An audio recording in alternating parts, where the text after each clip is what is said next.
Nos Estados Unidos, congressistas republicanos disseram que o Brasil, além de tentar censurar o discurso em plataformas norte-americanas por anos, agora estaria mirando diretamente empresas americanas e consumidores dos Estados Unidos. Foi um documento judicial brasileiro divulgado por alguns parlamentares republicanos que voltou a colocar decisões da justiça brasileira no centro do debate sobre liberdade de expressão e alcance das ordens judiciais. Esse documento mostra uma decisão de um juiz do estado de São Paulo determinando que Facebook, Instagram e Telegram identifiquem o responsável por um perfil e suspendam a conta em até 48 horas, sob pena de multa diária de R$2.000, limitada inicialmente a R$30.000. Nessa decisão, o magistrado afirma que, se uma plataforma opera no Brasil, deve cumprir as determinações da justiça brasileira, mesmo quando a divulgação de informações ou armazenamento dos dados ocorrerem fora do país, fora do território nacional.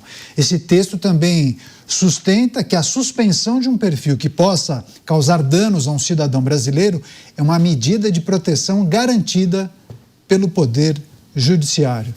Vou começar essa com o Bruno Musa. A gente tem discorrido muito a respeito das muitas discussões que envolvem as decisões dos magistrados brasileiros, principalmente para empresas norte-americanas, aquelas que atuam em todo o território, em todo o globo, né? Principalmente as empresas de redes sociais. Você, Musa, como avalia esse documento que chegou às mãos dos congressistas norte-americanos?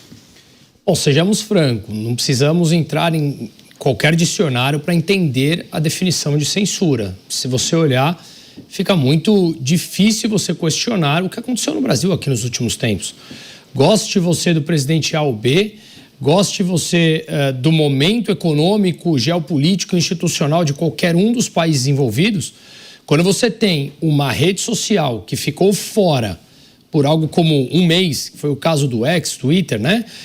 Um mês e pouco no Brasil. Quando você teve o caso da Rumble, que caiu e voltou várias vezes. Quando você teve o caso do Telegram, que caiu e voltou várias vezes. Isso claramente, mesmo eu não sendo um operador do direito, fica muito claro que isso é um tipo de censura e uma censura prévia. Se você consegue, por alguma forma, entender que a pessoa que postou alguma coisa e essa pessoa não respeitou a Constituição, que faça todo o rito legal naquela pessoa. Agora, nós que não temos nada a ver, ficamos, por exemplo, um mês sem poder assistir absolutamente nada, ou ver ou nos informarmos alguma coisa pelas plataformas que foram censuradas. Ou seja, não há como questionar que, de fato, houve censura no Brasil. Você não pode censurar milhões de usuários em que eles gostariam, era o meu caso, muitas informações eu busco por redes sociais, vou atrás das fontes, etc. Você não podia fazer isso. E o que aqui eu tinha feito, você que nos assiste? Absolutamente nada. Então, não deveria causar nenhum tipo de surpresa um relatório desse. Ele está relatando o óbvio, atestando o que de fato aconteceu no Brasil. Agora, é claro que esse documento nas mãos do governo não será interpretado dessa maneira. Eles conseguem interpretar o óbvio da maneira como eles querem. Mas a realidade é uma só e todos sabemos.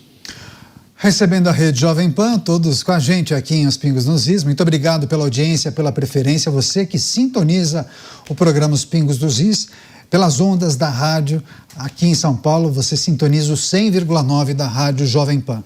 Deixa eu passar para o Luiz Felipe Dávila. O Dávila vai trazer também as suas avaliações a respeito dessa notícia. Um documento foi alcançado por congressistas norte-americanos, congressistas republicanos que apontam censura de magistrados brasileiros, decisões que são interpretadas como censura pelos congressistas norte-americanos. E aí, Dávila, só para privilegiar a audiência que chega agora, um magistrado tomou uma decisão afirmando que se uma plataforma, uma rede social estrangeira, norte-americana, mas se ela opera no Brasil, ela deve cumprir as determinações da Justiça do Brasil. Agora, mesmo quando as divulgações de informações, ou seja, uma postagem, acontecer fora do Brasil. E aí o texto do magistrado também diz respeito à suspensão de um perfil, que isso pode causar danos a um cidadão, e essa é uma medida de proteção garantida pelo Poder Judiciário. Eu fico imaginando se as plataformas de rede social tivessem de atender à legislação de todos os países do globo. Como é que seria isso? Caniato, isto é fruto de um país que rasga a lei e cria uma interpretação da lei a seu bel prazer. O Brasil tem o Marco Civil da Internet, que é uma lei exemplar, que respeita a liberdade de expressão e que dá, sim, por meio de ordem judicial, uma ferramenta para aqueles que se sentem atingidos por algum tipo de ilação, de mentira, para poder processar e retirar o conteúdo do ar. É assim que funciona em qualquer lugar do mundo. Precisa de uma autorização judicial para suspender um conteúdo. Isto é o que está no nosso Marco Civil da Internet, aprovado pelo Congresso Nacional. Só que aí a Suprema Corte Brasileira faz uma releitura desse Marco Civil e simplesmente destrói o Marco Civil neste ponto central de garantia da liberdade de expressão. E aí impõe a censura.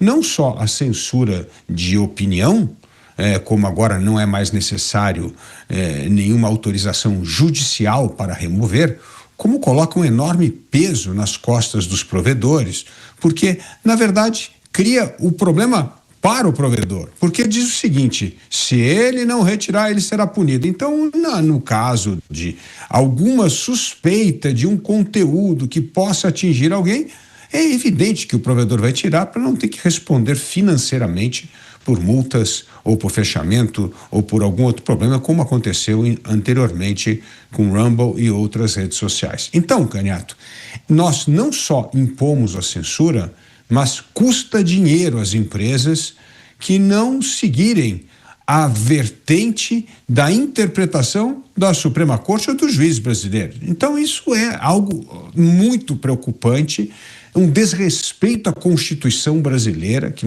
na sua cláusula pétrea, no seu artigo 5º, garante a plena liberdade de expressão. Ou seja, a decisão do Supremo Tribunal Federal, violando uma lei aprovada pelo Congresso, que é o Marco Civil da Internet, não só viola a soberania do Congresso Nacional, como também da Constituição numa cláusula pétrea. É um negócio absurdo o que está acontecendo no Brasil.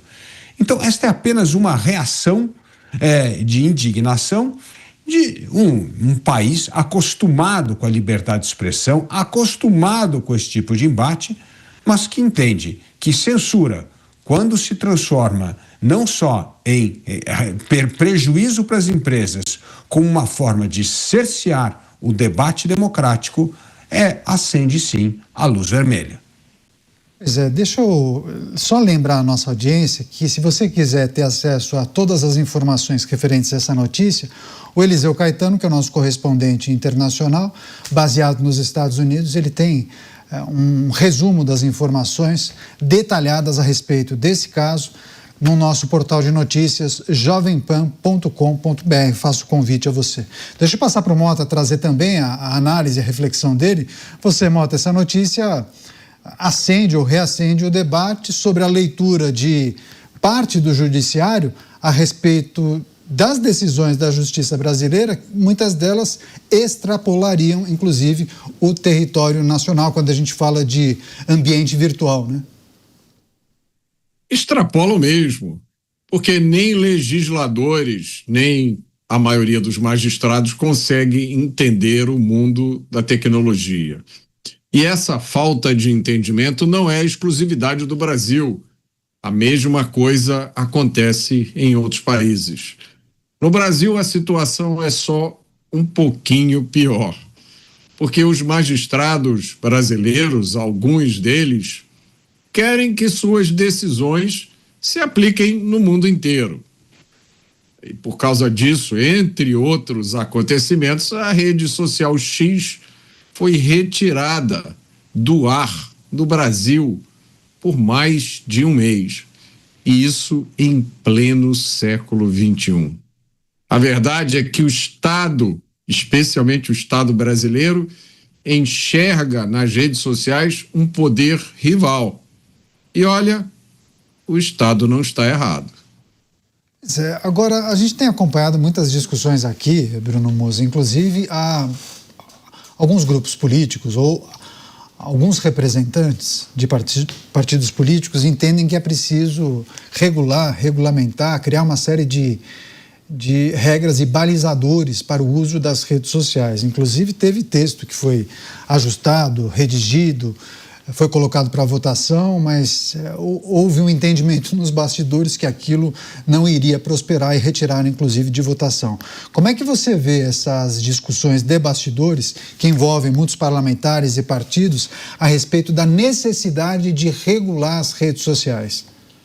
Candidato, isso é um pouco do DNA do brasileiro, né? Nós gostamos de burocracia, nós gostamos de um carimbo, daquele burocrata para carimbar, para chancelar que a tua assinatura é a tua assinatura. Quanto mais entraves, mais burocrático nós formos, parece que nos sentimos melhores, como se nós fôssemos mais eficientes. Isso envolve toda a nossa vida, o dia a dia no Brasil. Para quem já morou fora, algum tempo qualquer, você percebe como é muito mais simples a vida em países minimamente sérios. Você vê como as coisas fluem de maneira muito mais fácil na grande parte desses países, porque aqui a burocracia ela é no dia a dia e nós já incorporamos isso com a gente. Parece que a gente gosta e muitas vezes quando você enfrenta algum processo que não é burocrático, você se sente até assustado como se algo fosse preparado para te enganar.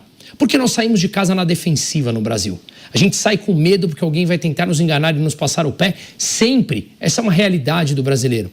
Então nós criamos regras, nós criamos textos, 1.500 páginas para determinar se você pode ou não frequentar algum lugar qualquer. A regra é feita antes de você olhar o resultado. Depois, quando o resultado não vem, tamanhos entraves que foram criados, é óbvio que você começa a admirar terceiros que conseguiram chegar lá. Vamos trazer exemplos reais aqui. Quando a internet começou a desenvolver, o que a Europa fez? Burocratizou e os Estados Unidos aceleraram o processo. Quando veio agora, por exemplo, a onda da inteligência artificial, o que a Europa fez? Burocratizou e os Estados Unidos fomentaram esse tipo de investimento. Não é à toa que as empresas trilionárias são americanas, que não sobrou mais espaço para o europeu cada vez mais burocrático. E nós incorporamos isso do europeu. Nós somos burocráticos por natureza. E o que eu estou querendo dizer com tudo isso? Tudo e qualquer coisa que você quiser postar nas redes sociais que transgredir a Constituição brasileira, você teria o rito legal para ser processado por aquilo que você fez. Mas não, aqui a gente quer censurar, calar o outro, regular. A palavra é regular.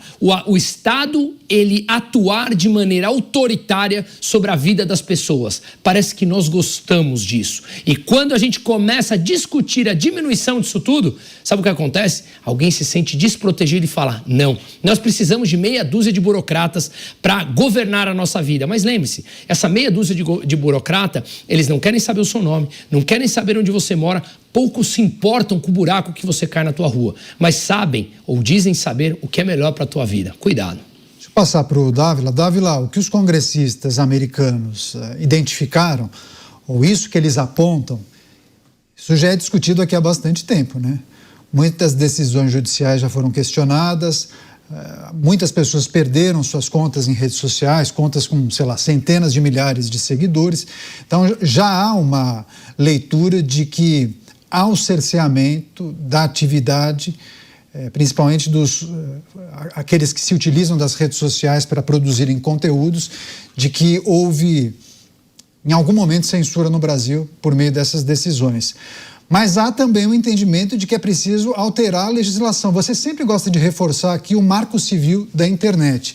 Você acha que é preciso alguma atualização, um adendo no marco civil da internet para atender esses que dizem que nas redes sociais muitos crimes são cometidos e é preciso identificar as figuras que abrem contas, não há como chegar a algumas pessoas? Tem muitos que defendem inclusive a identificação por CPF. Essa conta aqui é do bazar da dona Nonô, mas esse é o CPF aqui, é da fulana de tal. Você concorda com essa tese?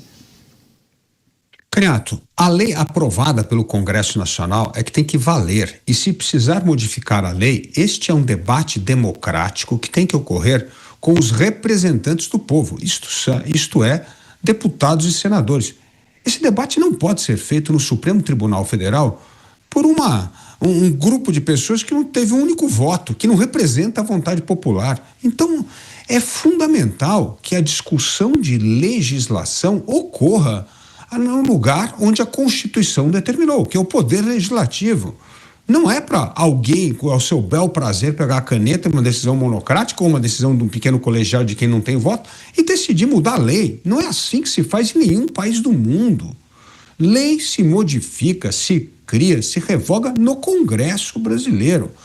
O Supremo Tribunal Federal tem apenas a dizer se a lei é constitucional ou não. E é óbvio que o Marco Civil da Internet é uma lei absolutamente constitucional dentro dos parâmetros da Constituição.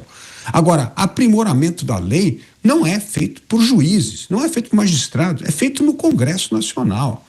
Não só há um desrespeito do Supremo Tribunal Federal em relação ao Marco Civil, que acabou metendo a mão, modificando, distorcendo a lei aprovada pelo Congresso, como o governo tem a pachorra de criar um órgão oficial que é um verdadeiro censor, que vai dizer o que é verdade, o que é mentira, o que pode ser censurado ou não. Isso é uma vergonha, isso só existe em ditadura, isso só existe em governo autoritário.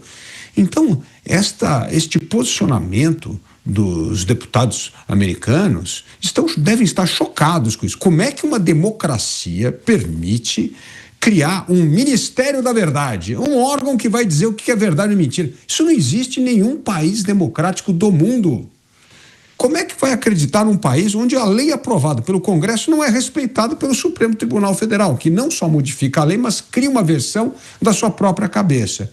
E terceiro, nós vamos entrar num período eleitoral, prato cheio para esse voluntarismo judicial, para esta atitude arbitrária do governo interferir no debate. Então, Canhato, é realmente assustador. O que me choca não é o posicionamento dos deputados americanos. O que me choca é a complacência do brasileiro em relação à forma pela qual os poderes instituídos estão passando por cima da Constituição, do seu artigo 5º, da sua cláusula pétrea que garante a liberdade de expressão e de opinião. É esta complacência que ela é tão maléfica para a nossa democracia quanto a arbitrariedade do Supremo Tribunal Federal e do governo ao criar um órgão censor.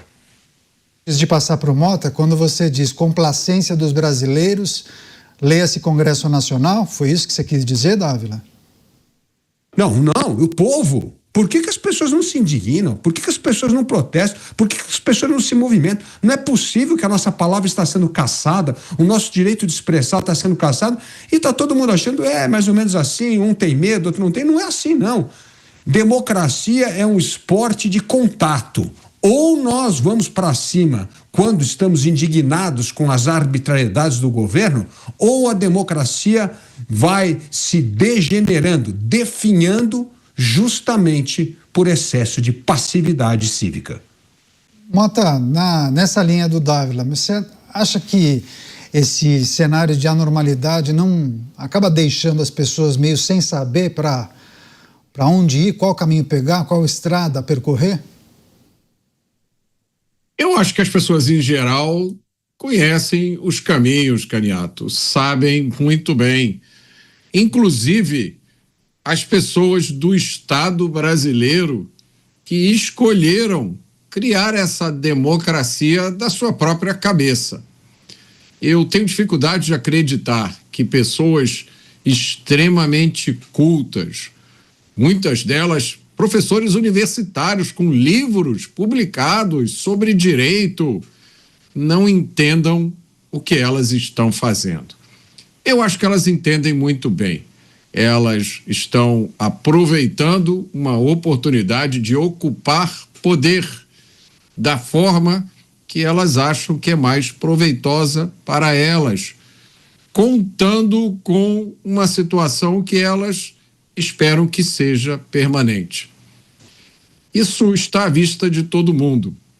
Nós chegamos a uma situação no Brasil que beira o absurdo, porque não tem mais sentido no Brasil você falar sobre legalidade ou constitucionalidade. Perdeu qualquer sentido no Brasil você lembrar qual é o papel das instituições. Ontem mesmo eu citei aqui o caso de uma juíza que perdoou, deu um perdão judicial a uma mãe envolvida na morte do próprio filho.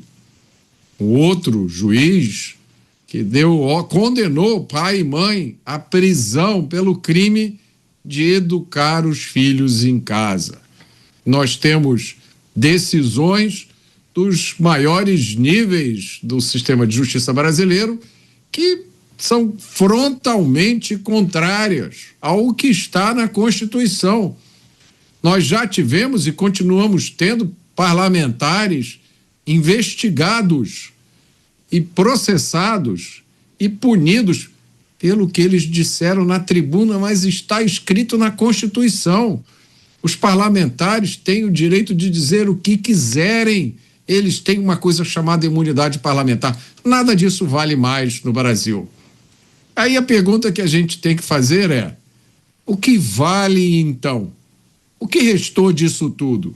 Se agora estamos numa anarquia completa, se a lei não vale mais para nada, se a Constituição é torcida e distorcida ao sabor do poder, qual é o próximo capítulo dessa história?